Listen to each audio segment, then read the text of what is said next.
6장 1절에서 14절입니다. 로마서 6장 1절에서 14절의 말씀. 이 말씀을 저와 여러분들이 교독으로 봉독하겠습니다. 로마서 6장 1절에서 14절입니다. 그런즉 우리가 무슨 말을 하리요? 은혜를 더하게 하려고 죄에 거하겠느냐?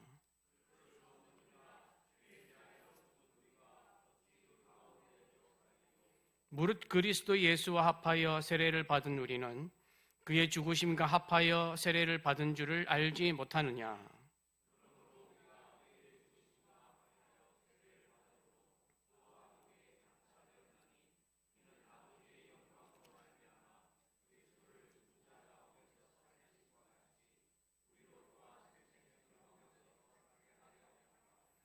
만일 우리가 그의 죽으심과 같은 모양으로 연합한 자가 되었으면 또한 그의 부활과 같은 모양으로 연합한 자도 되리라.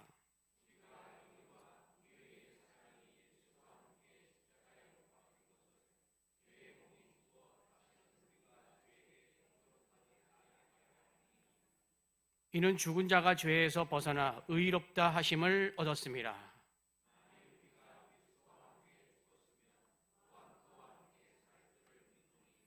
이는 그리스도께서 죽은 자 가운데서 살아나셨음에 다시 죽지 아니하시고 사망이 다시 그를 주장하지 못할 줄을 알미로다.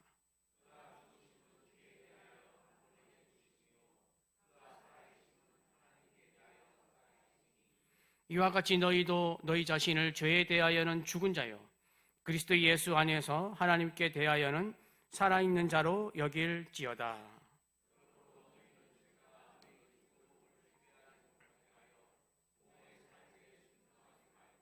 또한 너희 지체를 불의의 무기로 죄에게 내주지 말고 오직 너희 자신을 죽은 자 가운데서 다시 살아난 자 같이 하나님께 드리며 너희 지체를 의의 무기로 하나님께 드리라. 죄가 너희를 주장하지 못하리니 이는 너희가 법 아래에 있지 아니하고 은혜 아래에 있음이라. 아멘. 할렐루야. 주위 분들과 함께 인사하겠습니다. 은혜 받으세요. 인사하겠습니다. 은혜 받으세요. 네, 은혜 받으세요. 은혜 받으세요. 오늘은 교재 19페이지입니다. 저희가 이제 구정 때 수요 예배를 진행했기 때문에 지금 한 주 지금 앞당겨서 하고 있습니다. 그리고 3월 18일 날 이제 부흥회가 있을 때는 또 휴강입니다. 이걸 하지 못하기 때문에 그럼 이제 이렇게 아마 부흥회가 끝나면 이제 일정이 맞아 들어갈 것입니다. 그렇게 알고 계시고 오늘은 19페이지입니다. 우리가 로마서를 한 지 이제 2개월이 이제 오늘로서 2개월인데 계속 성경 공부를 하게 되면 좀 힘들고 어렵습니다. 그래서 여러분들이 끝까지 최선을 다해 주시고 로마서는 들으면 들을수록 좀 난해하기도 하고 풀리는 것도 있고 뭐 그렇겠지만 또 로마서를 잘 습득하게 되면 구약에서부터 신약에 이르기까지 구원이라는 개념과 복음이라는 개념과 그다음에 바울이 말하는 것과 하나님이 말씀하시는 것, 예수 그리스도가 말씀하시는 것이 다 간통된다는 것을 알 수가 있습니다. 그래서 여러분들이 끝까지 잘 귀를 기울여 주시고 4월 달에 이제 로마서가 끝나게 됩니다. 그래서 그 앞으로 2달 남았는데 더 힘을 내주시면 감사하겠습니다. 로마서가 끝나면 신명기로 들어가는데 신명기 말씀은 율법에 대해서 쭉 이야기가 나오는데 신명기도 우리가 모세 오경 중에서 가장 중요한 말씀이 신명기입니다. 또 그래서 우리가 신명기에 대해서 말씀을 또 볼 텐데 또 이제 여러분들이 또 신명기는 또 따로 로마서가 끝나면 또 따로 수강 신청을 받아서 또 이제 또 하게 될 것입니다. 그래서 여러분들이 계속해서 말씀에 힘써 주시고 또 하시면 감사하겠습니다. 오늘은 로마서 6장 1절에서 14절 말씀을 가지고 은혜를 더하게 하려고 죄에 거하겠느냐라는 제목으로 이제 말씀을 나눕니다. 이게 이제 6장 1절의 말씀입니다. 지난주 우리가 로마서 5장에서는 구원에 대해서 쭉 설명을 했습니다. 바울은 로마 교회에 있는 성도들에게 구원에 대해서 설명을 하면서 유대인 성도들에게는 예수 그리스도를 믿음으로 말미암아 의롭다 하심을 얻어서 구원을 얻었다는 것을 말하였고, 이방인 성도들에게는 구원은 유대인의 혈통이 아니라 예수 그리스도를 향한 믿음에 있다는 것을 말하였습니다. 그러면서 지난주에 아담과 그리스도를 비교하면서 모든 사람이 아담 때문에 죄인이 되었기에 유대인이나 이방인이나 인간이 모두 다 죄인이고, 예수 그리스도로 말미암아 많은 사람이 구원을 얻었기에 예수 그리스도를 믿는 너희는 구원받고 영생에 이르게 되었다라는 것을 강조하였습니다. 그러면서 예수 그리스도를 믿는 사람은 죄가 왕노릇한 존재였는데 이제는 예수 그리스도를 통한 생명이 왕노릇해서 생명의 지배를 받아서 생명이 나를 주장해서 영생에 이르게 되었다는 진리를 선포하였습니다. 그리고 이제 오늘 본문 말씀인 로마서 6장 1절에서 14절에서는 이제 바울은 이방인 성도들을 향하여 눈을 돌립니다. 여러분, 로마 교회 이방인 성도들에게 무슨 문제가 있었는지 기억하시죠? 자기들은 예수 그리스도를 믿음으로 말미암아 구원을 받았기에 우리는 율법과 상관이 없어. 그래서 어떻게 살았다고요? 이전에 살던 이방인의 모습으로, 세상적인 모습으로 살아도 괜찮다고 생각한 것입니다. 당시 이방인 성도 중에는 이단 사상인 영지주의, 이 영지주의가 뭐냐면 구원은 믿음이 아니라 특별한 영적 지식을 깨달아야 구원을 받는다고 설파하고 다니는 이단이었습니다. 이 영지주의와 이제 로마 시대 때 그때 유행했던 헬라 철학의 영향을 받아서 무슨 생각을 했냐면 영만 선하고 육체는 다 악하다, 이렇게 생각을 하고 있었습니다. 그래서 이 사람들이 이런 생각을 하니까 어떻게 이 구원을 받아들이냐면 육체는 어차피 악한 것이고 구원은 영적으로 받는 것이니 육체가 무슨 죄를 짓든 영적인 구원과는 상관없다, 이런 생각을 가지고 있었습니다. 잘 새겨들어야 됩니다. 이걸 들으면 어떤 성도들은 고개를 끄덕이는 분들이 있으십니다. 잘 들어보세요. 영만 선하고 육체는 악하다.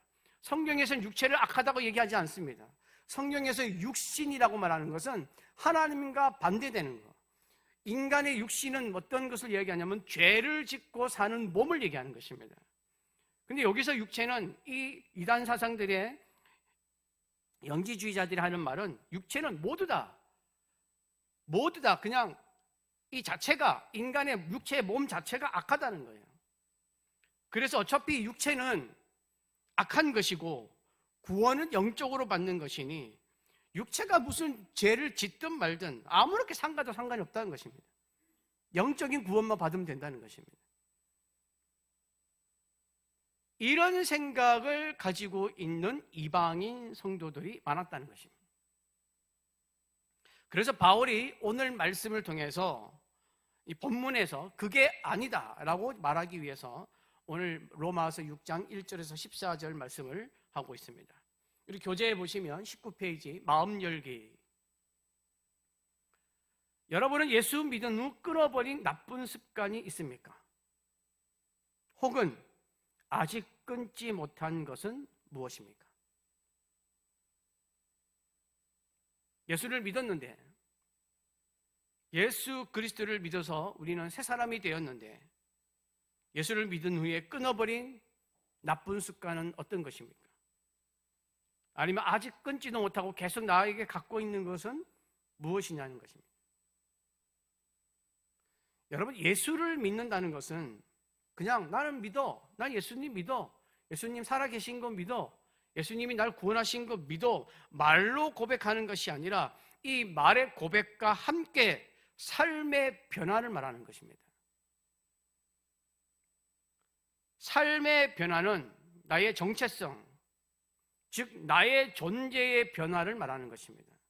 예수 그리스도를 믿으면 변화돼야 됩니다.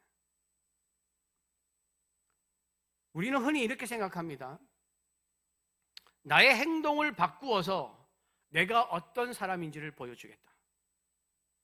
보통 다 그렇게 얘기하지 않습니까? 내가 그리스도인이라서 내가 행동을 잘해서 어떤 사람인지를 내가 보여주겠어. 내가 그리스도인임을 보여줄 거야. 내가 하나님의 자녀임을 보여줄 거야. 그렇게 생각하는데 오늘 로마서 6장은 바울은 거꾸로 얘기합니다. 뭘 얘기하냐면 네가 행동을 바꾸어서 어떤 사람이 되는 게 아니야. 너의 존재가 바뀌었어. 예수 그리스도를 믿어서 너의 존재가 완전히 바뀌었기 때문에 그에 맞는 행동을 해. 거꾸로 얘기하는 거예요. 이 말이나 비슷한 말 같지만 다릅니다. 거기에 대해서 이제 로마서 6장 오늘 본문 말씀을 쭉 이야기할 것입니다. 그리스도인의 삶, 예수 그리스도를 믿는 사람들이 그리스도인답게 사는 것이 얼마나 중요한 일인가를 알려주는 사건이 AD 313년에 있었습니다.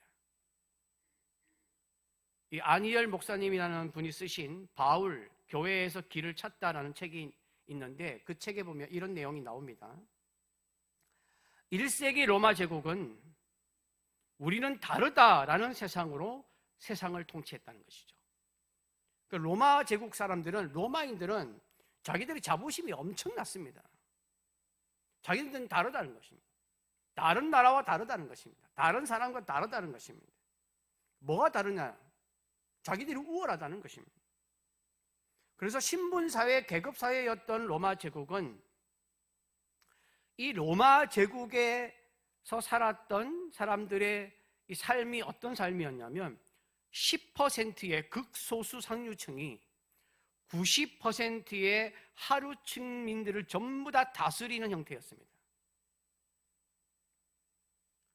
그러니까 상류층 귀족계급과 원로원이라는 게 있었거든요. 원로원이 뭐냐면 로마의 엘리트 계층들인데 이 계층으로 구성된 로마 정치 핵심 기관입니다. 그래서 귀족계급과 원로원 의원들이 로마 땅에, 로마가 지배하는 땅에, 시골의 넓은 땅이나 그 다음에 도시의 비싼 거주지, 우리나라 말하면 저 강남 땅 이런데 집값이 막 올라가는 그 땅, 수익형 임대 부동산, 모든 것은 다 이 사람들이 가지고 있었습니다. 이 사람들이 가지고 있으면서 90% 이상의 하류층, 이 사람들을 지배하고 살았습니다. 그러다 보니까 이 지배당하는 사람들이 어떻게 살고 있었냐면 10%의 사람들이 자신들을 지배하는 것을 당연하게 받아들이면서 살았습니다. 세상은 이렇게 사는 거예요, 원래. 저 사람들은 10%밖에 안 되기 때문에 저 사람들은 지배를 받아서 사는 거야 라고 생각하면서 살아갔다는 거죠. 그래서 로마 이 사람들은, 그리고 하류층에 있었던 사람들은 항상 무슨 생각을 하고 있었냐면 어떻게 해서든지 높은 계층으로 가야 한다. 나 높아야지야 돼. 나 잘 돼야 돼. 그래서 세상이 돌아가는 원리가 뭐라고 생각하냐면 다 올라가는 것입니다. 높은 곳, 승진, 잘 되고 부유층이 되고 권력층이 되는 것, 이것이 이 사람들의 꿈이었습니다. 지금도 그렇게 살지 않습니까? 우리나라도 자신의 지위, 신분, 명예가 올라가기를 원하고 삶의 목적을 전부 다 거기에 두는 것입니다. 또한 이 로마 제국 사람들이 어떻게 살았냐면 10%의 이 상류층들이 워낙 많은 것들을 누리니까 쾌락을 추구하면서 살아갑니다. 그래서 뭐라고 표현하냐면 세속적인 삶의 끝판왕이라고 이야기합니다. 로마 사람들은 엄청나게 타락하면서 살았습니다. 뭐 술집, 여관, 목욕탕 이런 것들을 만들어서 매춘이 합법적인 나라가 로마였습니다. 그래서 이 성매매 이런 것들이 그냥 쉽게 접할 수가 있는 것이었습니다. 그렇게 살고 있었는데 그리스도인이라는 사람들이 삶을 보니까 이 사람들 거꾸로 살고 있네요. 내려놓는 삶을 살고 있었습니다. 로마 시대 모든 사람들은 높은 것을 향하여 달려가는데 그리스도인들은 내려놓는 삶을 사는 거예요. 거룩한 삶, 구별된 삶, 이 삶들을 추구하면서 사는 거예요. 그런데 로마 사람들이 자기들이 타락하고 방탕하고 엄청나게 세속적인 끝판왕으로 살고 있는데 이 그리스도인들이 점점점 내려놓는 삶을 살고 하나님의 말씀대로 살아가고 거룩한 삶을 살자 로마 사람들의 마음이 그리스도인의 삶을 보면서 마음이 그쪽으로 사로잡히기 시작합니다. 그리고 이단 사상인 아까 영주주의를 말씀드렸지 않습니까? 영주주의가 교회에 들어왔는데 영주주의가 교회를 무너뜨리지를 못하는 거예요. 믿음 때문에. 오히려 이 성도들이 자기 몸이 거룩한 성전이라는 것을 깨달아서 로마 사람들이 막 이단이 들어오고 해도 세상 풍조에 빠지질 않는 거예요. 그러면서 하나님께 영광을 돌리는 삶을 삽니다. 이 성도들의 거룩한 삶 앞에 드디어 로마 제국의 세속 문화가 무릎을 꿇습니다. 그리스도인들의 삶이 승리를 합니다. 그래서 이 성도들의 거룩한 삶이 로마 제국 전역에 누룩처럼 퍼져나갑니다. 이게 맞는 삶이야. 이게 거룩한 삶이야. 이게 사람들이 살아야 하는 삶이야 라고 누룩처럼 퍼져나가면서 로마의 52대 황제인 콘스탄티누스 대제가 313년에 마침내 기독교를 로마 국가의 공식 종교로 인정합니다. 여러분, 이 사건이 예수 그리스도를 믿는 그리스도인이 그리스도인답게 사는 것이 얼마나 중요한 것인가를 보여주는 사건입니다. 자기들은 다르다라고 얘기했던 그 로마 제국을 복음으로 덮어버렸습니다. 그러면 오늘 말씀으로 들어가도록 하겠습니다. 오늘 본문 말씀 6장 1절은 우리 오늘 성경 공부의 주제처럼 은혜를 더하게 하려고 죄에 거하겠느냐. 1절 말씀 함께 봉독하겠습니다. 그런즉 우리가 무슨 말을 하리요? 은혜를 더하게 하려고 죄에 거하겠느냐. 여러분, 이 말씀이 어디와 연결되는 말씀이냐면 로마서 5장 20절입니다. 로마서 5장 20절이 무슨 말씀이냐면 율법이 들어온 것은 범죄를 더하게 하려 함이라. 그러나 죄가 더한 곳에 은혜가 더욱 넘쳤나니. 율법은 전에도 말씀을 드렸지만 율법 때문에 범죄가 죄가 더 생긴 것이 아니라 죄가 드러난 것이죠. 드러나서 많은 죄들이 나타나자 예수 그리스도의 십자가로 말미암아 그 죄가 사여지면서 죄가 더한 곳에 은혜가 넘쳤다는 것입니다. 이 말씀에 대한 답변이 로마서 6장 1절입니다. 왜 이 말씀에 대한 답변이냐면 조금 전에도 말씀을 드렸지만 로마 교회 이방인 성도 가운데는 자기들은 예수 그리스도를 믿음으로 말미암아 구원받았기 때문에 율법과 상관이 없기 때문에 이전에 살았던 세상적인 모습으로 살아도 괜찮다고 생각한 것입니다. 그러던 중에 로마서 5장 20절을 보니까 죄가 더한 곳에 은혜가 넘친다고? 이거를 자기한테 갖다 붙이는 거예요. 그래서 뭐라고 생각하냐면 그러면 은혜를 더 많이 경험하기 위해서는 죄를 더 지어도 되겠네. 그냥 살아도 되겠네. 세상적으로 살아도 되겠네. 죄를 범하면서 살아도 되겠네. 라는 생각을 가진 것입니다.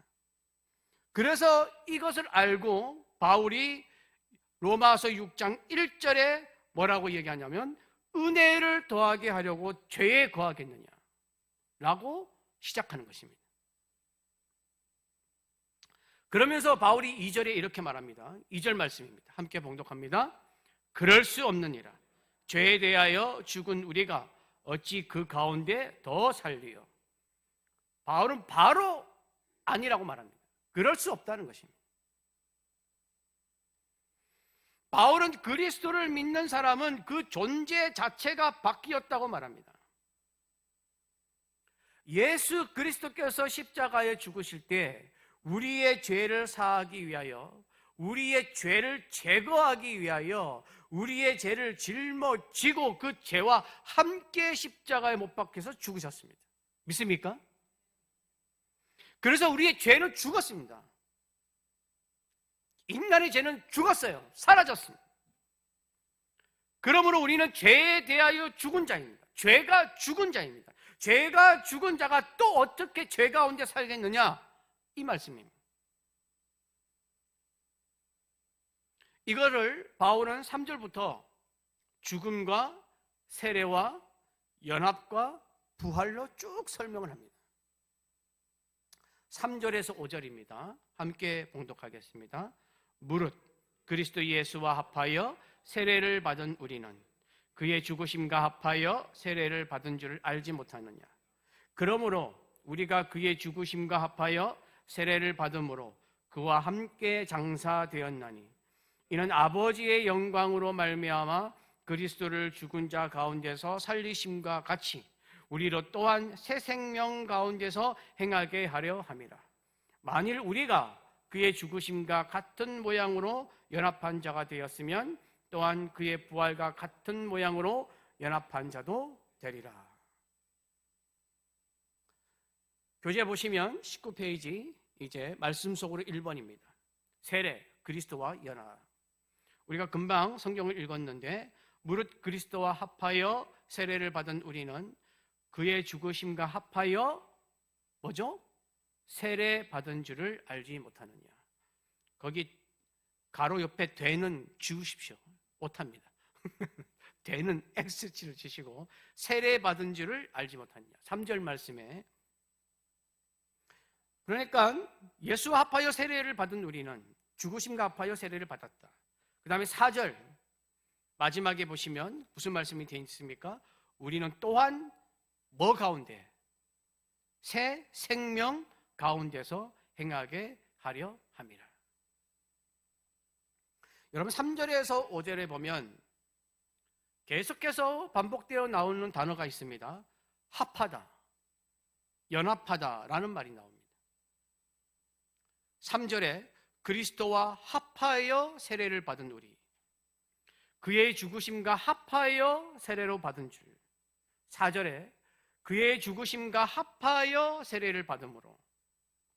5절에는 그의 죽으심과 같은 모양으로 연합한 자가 되었으면 그의 부활과 같은 모양으로 연합한 자도 되리라. 계속 합하여 연합하다는 말이 계속 나옵니다. 3절, 4절에 나오는 합하여라는 이 단어에 해당하는 원어를 보면 그 뜻이 뭐냐면 어디 안으로, 어디를 향하여라는 뜻입니다. 그러니까 어떤 방향으로 어떤 목적을 가지고 들어갔다는 것을 의미하는 것입니다. 좀 더 쉽게 말하면 소속이 변하고 영역이 이동되었다는 것입니다. 어디 안으로 들어갔으니까 어디에 있다가 다른 곳으로 이동했다는 것입니다. 다른 곳으로 영역이 이동되고 여기 있다가 다른 소속으로 변했다는 것입니다. 그러니까 소유권이 이전되었다는 뜻입니다. 이 말을 적용해서 3절을 다시 읽으면 이렇게 됩니다. 그리스도 예수로 소유권이 이전되어서 세례를 받았다는 것입니다. 예수 그리스도의 죽으심으로 소유권이 이전되어 세례를 받았다는 뜻입니다. 어디에서 어디로 이전했다는 말입니까?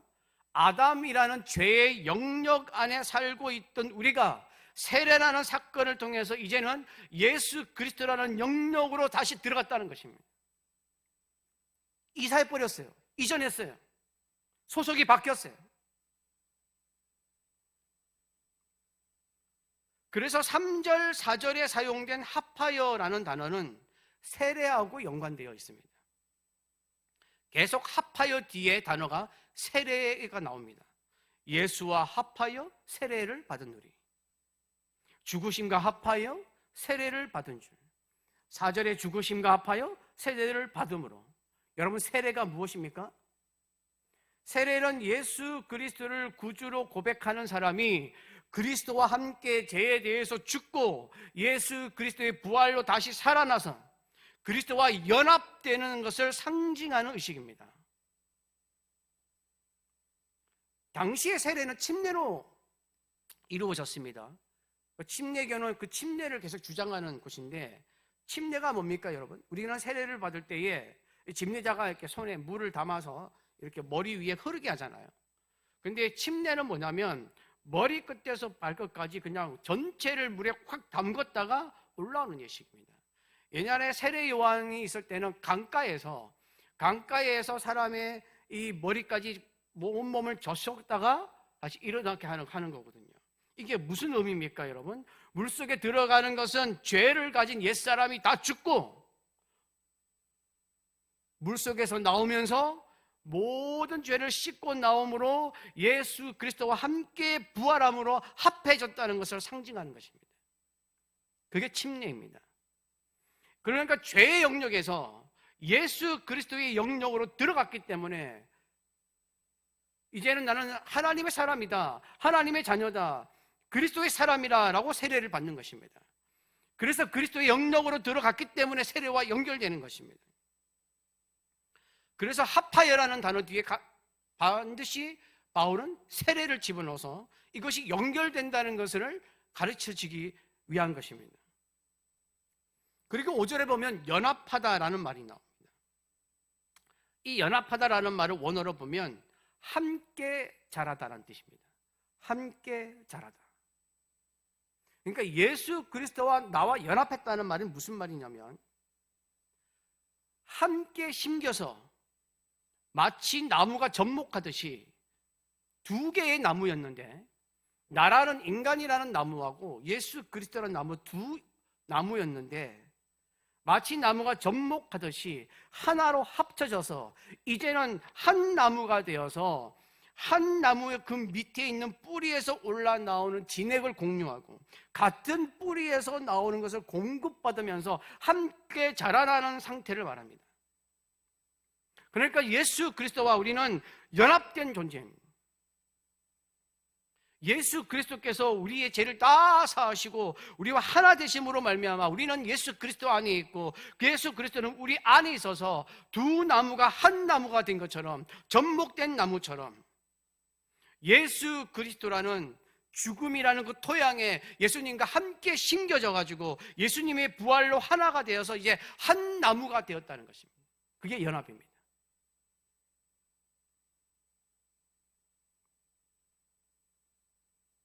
예수님께 일어나는 모든 일이 이제 무슨 나의 일이 되어버렸습니다. 그리고 하나님이 나를 보실 때에 나와 예수님을 따로 보는 것이 아니라 나와 예수 그리스도가 연합됐기 때문에 내 안에 있는 예수 그리스도를 나를 통해서 보는 것입니다. 내 안에 예수 그리스도가 계시기에 우리는 거룩하게 된 것입니다. 왜? 내 안에 예수 그리스도가 계시기 때문에. 그래서 하나님의 자녀가 된 것입니다. 그래서 예수님의 이름으로 기도하는 것입니다. 그래서 왕 같은 제사장이 된 것입니다. 왜? 내 안에 예수 그리스도가 계시기 때문에. 그러므로 예수 그리스도와 합해지고 연합되었다는 것은 우리에게 말할 수 없는 획기적인 사건입니다. 하나님은 그것을 우리에게 허락하신 것입니다. 우리 안에 예수 그리스도가 있어서 연합되어서 하나님이 나를 통하여 예수 그리스도를 보시고 우리가 왕 같은 제사장이 되고 하나님의 자녀가 되고 거룩한 사람이 되고 기적 중에 기적이고 복 중에 복입니다, 여러분. 할렐루야. 상상을 초월하는 일입니다. 내 안에 예수 그리스도를 보시고 하나님은 나를 인정하는 것입니다. 그래서 의롭다 하시는 것입니다. 우리가 뭐가 어려워서 의롭다 하시겠습니까? 바울은 이 얘기를 한 다음에 6절부터는 그러면 예수님과 연합된 자는 어떻게 살아가야 하는가에 대해서 말씀하십니다. 6절에서 7절입니다. 함께 봉독합니다. 우리가 알거니와 우리의 옛사람이 예수와 함께 십자가에 못 박힌 것은 죄의 몸이 죽어 다시는 우리가 죄에게 종노릇하지 아니하려 함이니 이는 죽은 자가 죄에서 벗어나 의롭다 하심을 얻었음이라. 여러분, 바울은 6절에서 우리가 알거니와 이렇게 시작합니다. 이 말을 왜 하겠습니까? 예수 그리스도를 믿는 성도라면,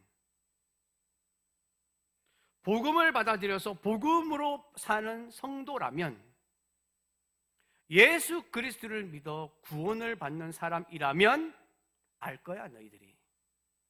반드시 알고 있어야 하고 또한 알고 있을 거라고 말하고 있는 것입니다.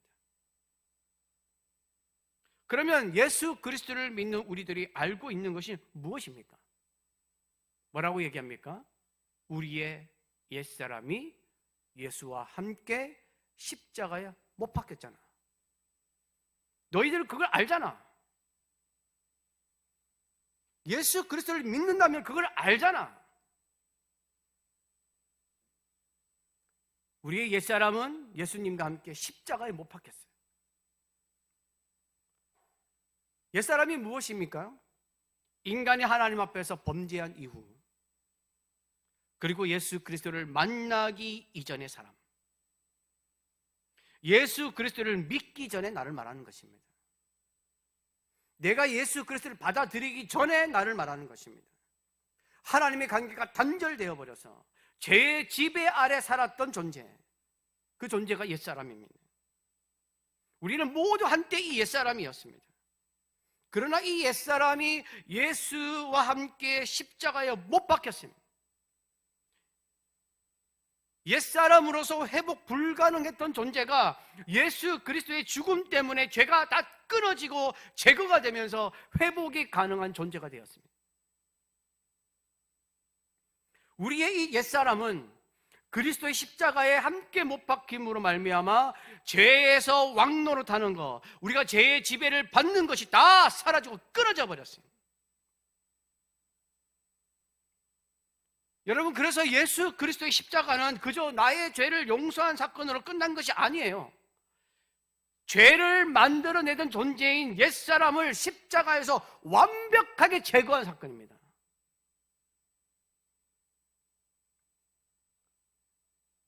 그러면 예수님이 왜 이렇게까지 했을까요? 6절 하반절에서 말씀합니다.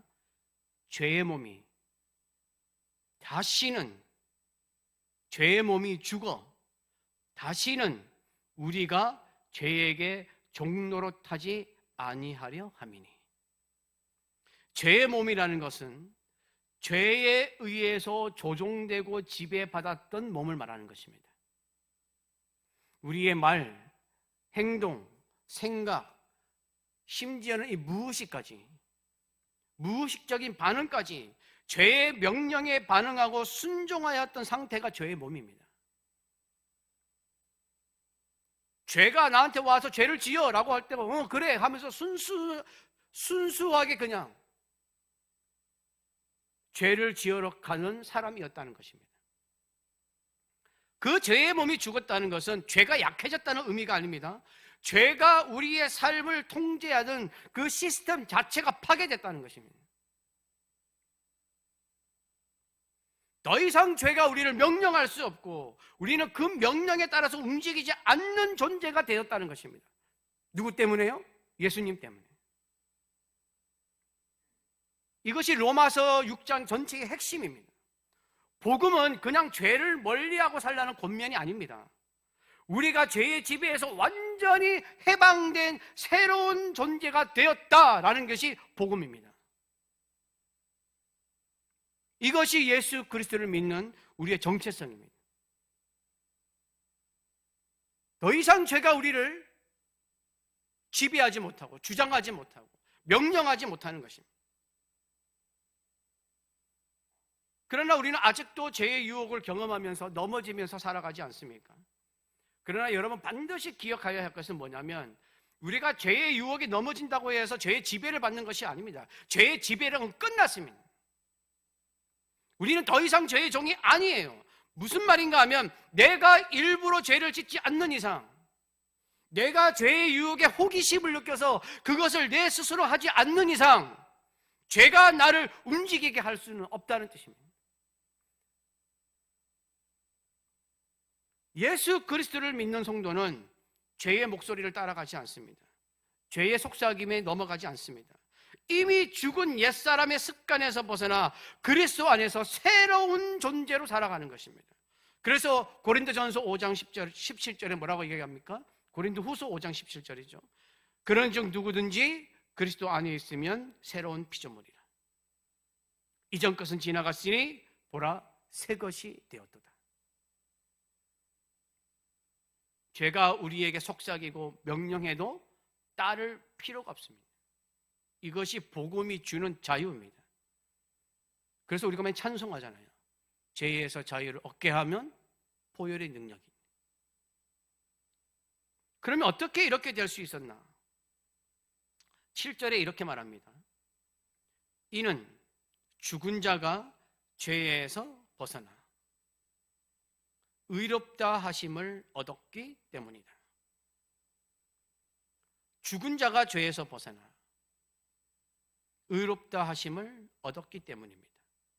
여러분, 그리스도의 십자가를 떠나서 죄를 짓고 사는 우리 인간이 죄에서 벗어나려면 어떻게 해야 하는지 아십니까?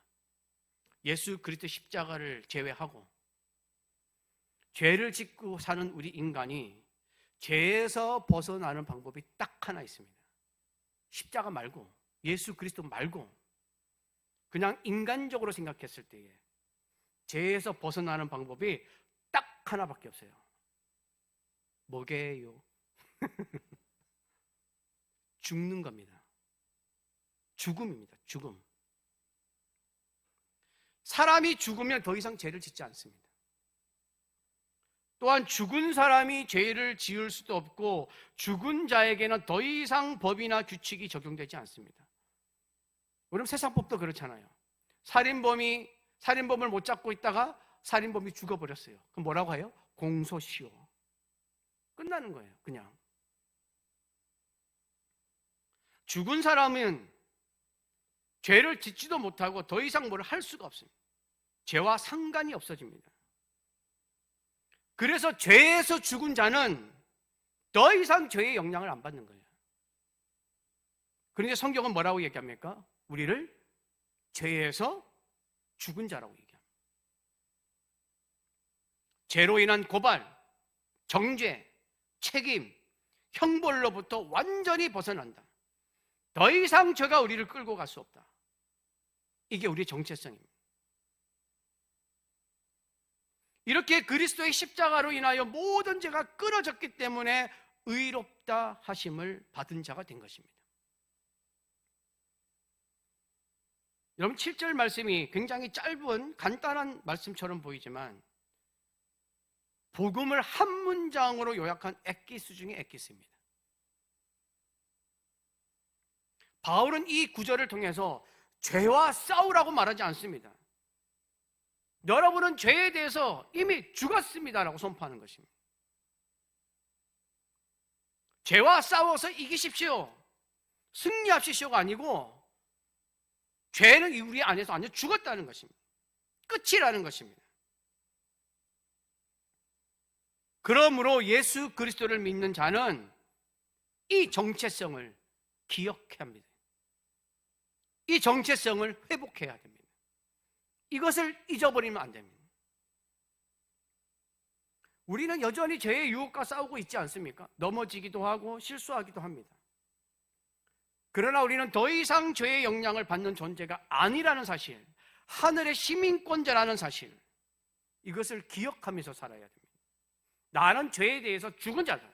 죄는 더 이상 나를 지배할 수 없다라고 선포하면서 살아야 죄에서 벗어나는 것입니다. 여기에 대해서 8절부터 이제 말씀하고 있습니다. 8절에서 11절입니다. 함께 봉독합니다. 만일 우리가 그리스도와 함께 죽었으면 또한 그와 함께 살 줄을 믿노니 이는 그리스도께서 죽은 자 가운데서 살아나셨음에 다시 죽지 아니하시고 사망이 다시 그를 주장하지 못할 줄을 알미로다.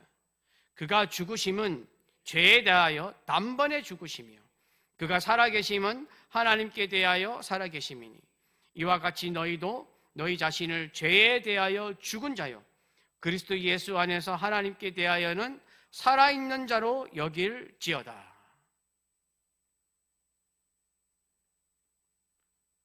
조금 전에도 말씀을 드렸지만 죄를 지은 우리 옛사람은 예수 그리스도께서 십자가에 죽으실 때 함께 죽었습니다.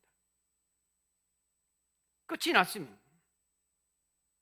그리고 예수 그리스도께서 부활하실 때 우리는 함께 살아났습니다. 어떤 몸으로요? 죄 없는 몸으로. 예수 그리스도와 함께 죄 없는 몸으로 다시 살아난 것입니다. 그 예수님의 부활은 무슨 승리라고요? 죄와 사망 권세를 이기신 승리입니다.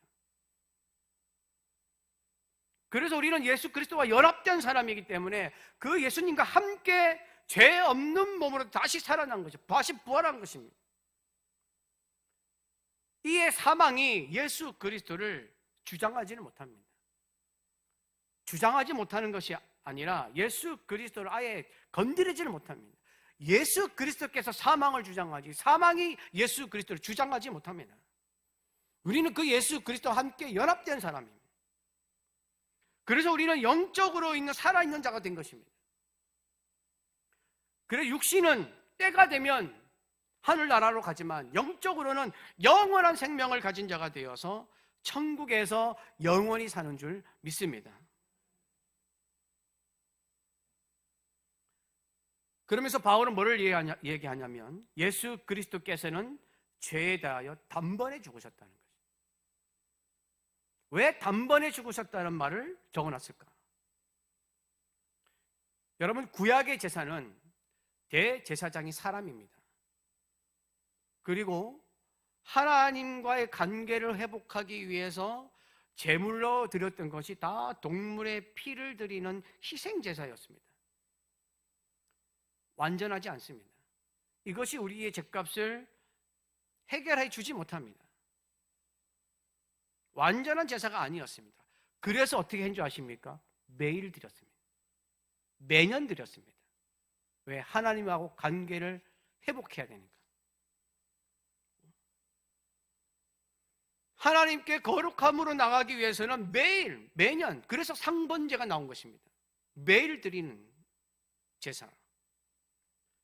그런데 예수 그리스도께서 자신이 희생 제물이 되셔서 우리를 죄에서 벗어나게 하신 십자가의 제사는 완전한 제사였습니다. 하나님이 이 땅에 오셔서 해결하신 것입니다. 죄에 대해서 해결이 안 되는 것을 하나님이 이 땅에 오셔서 해결함으로 말미암아 당신이 직접 그 제사의 제물이 되어서 완전한 제사를 드렸기 때문에 한 번으로 끝난 것입니다. 그래서 단번에 드렸다는 말이 나오는 것입니다.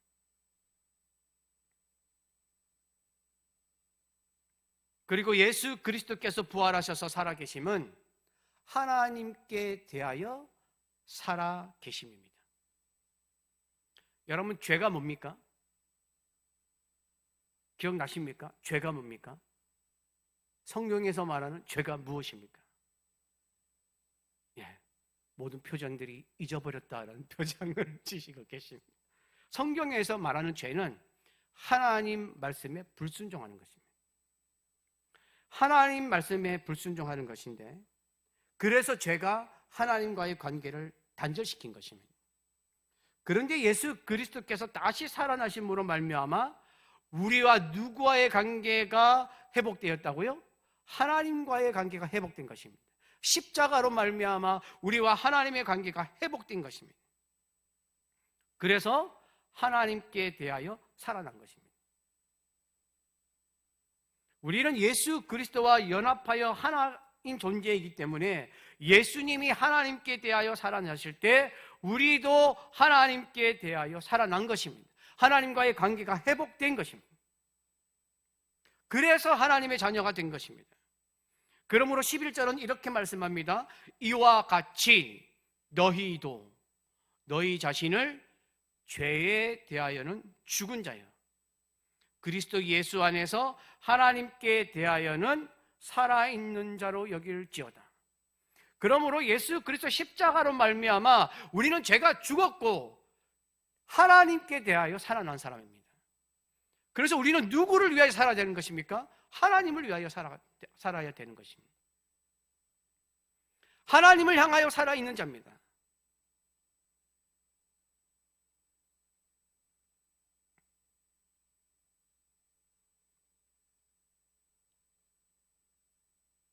교재 보시면 2번입니다. 믿음의 선포. 여길지어다. 제가 조금 전에 6장 11절을 읽었는데 이와 같이 너희도 너희 자신을 대하여는 죄에 대하여는 죽은 자요 그리스도 예수 안에서 하나님께 대하여는 어떤 자로 여기라고요? 살아있는 자로 여기라는 것입니다. 죄에 대해서는 죽었습니다. 하나님에 대해서는 살아났습니다. 그래서 우리는 하나님을 붙잡고 살아가야 돼요. 하나님을 향한 믿음으로 살아가야 해요. 그 밑에 보시면 이렇게 적혀져 있죠. 여긴다는 것은 통장에 돈이 입금된 것을 믿고 수표를 발행하는 것과 같은 확신입니다. 이게 무슨 말이냐면 지금 이제 6장 11절에 보면 살아있는 자로 여길지어다라는 말이 있습니다. 여기다. 이 여기다라는 말이 헬라어 원어로 보면 로기조마이라는 단어인데 이 말이 언제 쓰이는 단어냐면 수학이나 상업, 그러니까 회계 장부를 쓸 때 사용하는 용어입니다. 여러분 회계 장부를 적는데 회계 장부를 적는 사람이 자신의 느낌이나 희망사항을 적습니까? 그렇지 않죠. 수입, 지출, 수입 10,000원, 지출 5,000원, 잔액 5,000원 이렇게 적잖아요. 내 감정이나 내 느낌이나 내가 원하는 그런 것들을 적는 것이 아닙니다. 객관적인 사실을 적는 것입니다. 예를 들어 통장에 1억 원이 입금이 되면 내 기분과 상관없이 그냥 1억 원이라고 적어야 되는 것입니다. 기분 나쁘다고 5천만 원 이렇게 적습니까? 아니지 않습니까? 그거와 같이 내가 죄에 대해서 죽었나? 아닌가? 나는 내 죄에 대해서 죽었다고 하는데 아직 나는 안 죽은 것 같아. 내 느낌, 내 감정, 내 감각이 아니라는 것을 말하는 것입니다. 예수님이 죽으실 때 나도 죽었다는 것은 객관적인 사실이라는 것입니다. 회계장부를 적는 것처럼 그대로 그 사실이 있는 것이지 내 느낌, 내 판단, 내 기분으로 되는 것이 아니라는 것입니다. 그러므로 예수님께서 십자가에서 죽으실 때에 나도 죄가 다 죽었고 내 안에 있는 죄가 다 죽었고 나는 하나님에 대해 살아있다는 것은 객관적인 사실이라는 거예요. 그거를 받아들이라는 것입니다. 내 기분에 따라서 하는 것이 아니라 내 감정에 따라서 받아들였다가 말았다 하는 것이 아니라 객관적인 사실이니 받아들이라는 것입니다. 여기라는 것입니다. 그러면서 이제 12절에서 14절에는 그러면 어떻게 살아야 하는가에 대해서 말씀하고 있는 것입니다. 12절에서 14절입니다. 함께 봉독합니다.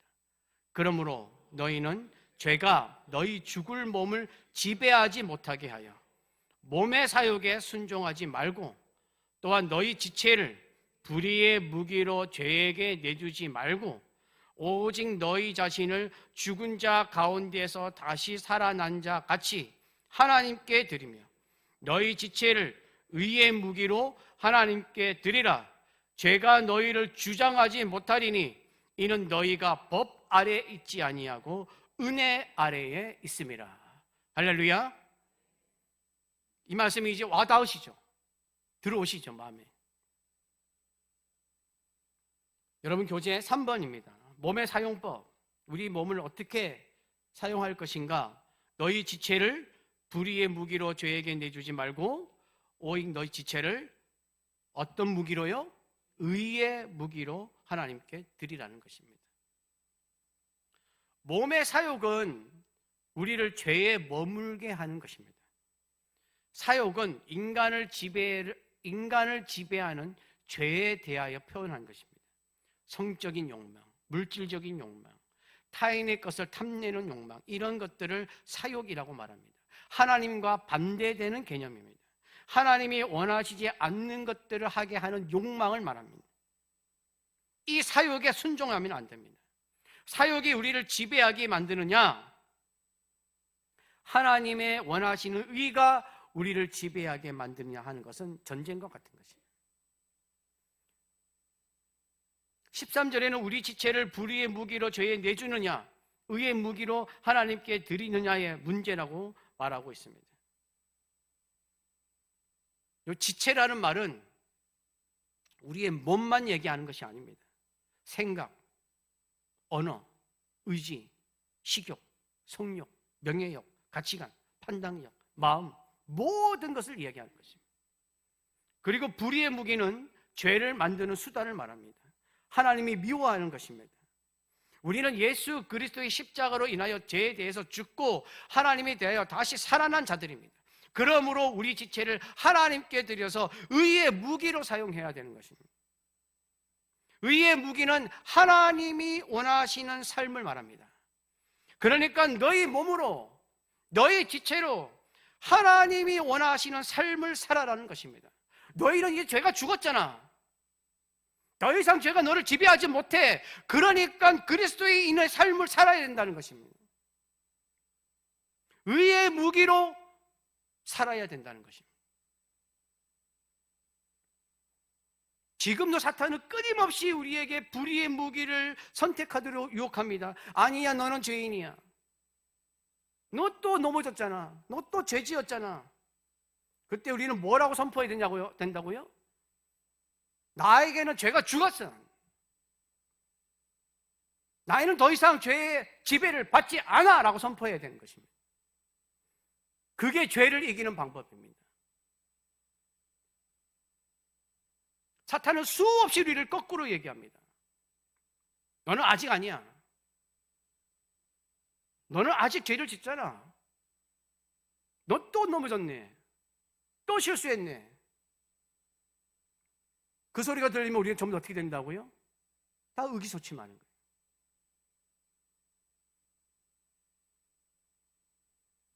그 소리를 들을 때 뭐라고 해야 된다고요? 나는 죄에 대해서 죽었어. 나는 그리스도와 연합된 사람이야. 어디 사탄이 까불고 있어 라고 선포해야 되는 것입니다. 우리는 율법 아래 있지 않습니다. 죄에 대하여 죽었기 때문에 율법 아래 있지 않고 이제는 어디 아래에 있다고요? 예수 그리스도 십자가의 은혜 아래에 있습니다. 그러므로 죄가 우리를 주장하지 못합니다. 은혜 아래에 있다는 것은 은혜가 우리의 방패입니다. 우리의 산성입니다. 우리의 요새입니다. 하나님의 은혜는 은혜로워. 오늘도 은혜 받았다. 이 개념이 아닙니다, 여러분. 우리가 상상하는 그런 개념이 아닙니다. 은혜는 우리의 모든 것을 덮고 주장하고 인도하는 것입니다. 하나님의 은혜는 그냥 우리가 생각하는 조그마한 무슨 선물과 같은 개념이 아닙니다. 어마어마한 것들을 우리에게 부어주시는, 인간이 상상할 수 없는 것들을 부어주시는 게 은혜입니다.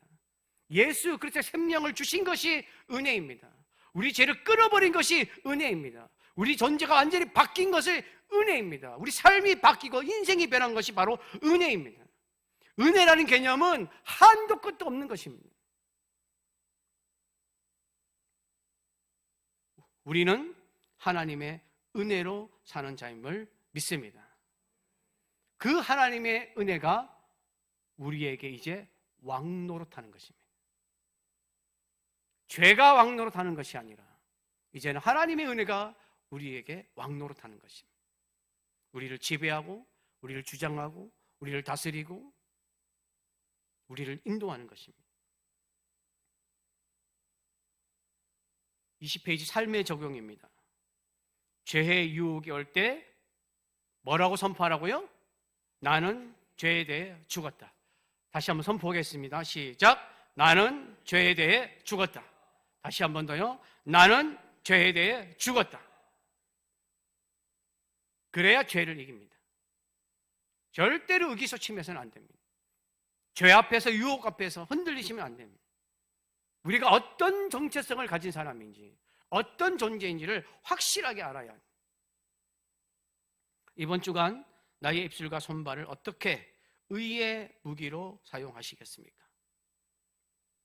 여러분이 각자가 내 입술을 통하여, 내 손발을 통하여 내가 하나님이 원하시는 삶을 어떻게 살 것인가를 한번 결단하고 적어보고 실행하는 여러분들이 되셔서 은혜로 살아가는 여러분들이 되시기를 간절히 바랍니다. 함께 찬양하겠습니다. 이제 내가 살아도.